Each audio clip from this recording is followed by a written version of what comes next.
కూటమి ప్రభుత్వం ఎన్నికల సమయంలో ఇచ్చిన హామీలను నెరవేర్చలేదని మాజీ ఎమ్మెల్యే శెట్టిపల్లె రఘురామిరెడ్డి అన్నారు. ఇక అమలు చేయని హామీలకు నిరసనగా రేపటి నుండి ఈ నెల 12వ తేదీ వరకు కూడా నిరసన కార్యక్రమాలు చేపడతామంటూ ఆయన తెలియజేశారు. ఈ మేరకు చంద్రబాబు వెన్నుపోటుకు 2 ఏళ్లు అంటూ కూడా పోస్టర్ విడుదల చేశారు ఆయన.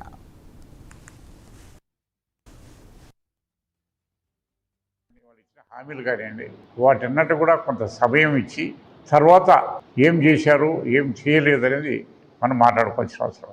ఎందుకంటే ఆల్రెడీ ఇప్పటికి 2 సంవత్సరాలు పూర్తయింది. 2 సంవత్సరాలు పూర్తి అయిపోయింది. 3 బడ్జెట్లు అయిపోయినాయి. 24-25 బడ్జెట్ అయిపోయింది. 25-26 బడ్జెట్, 26-27 బడ్జెట్ కూడా అయిపోయింది. ఇంకా ఉండేది బ్యాలెన్స్ 2 బడ్జెట్లు.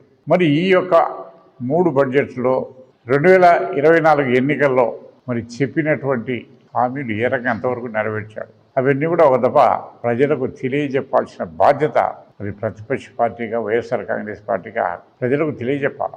వాళ్ళు చెప్పినటువంటి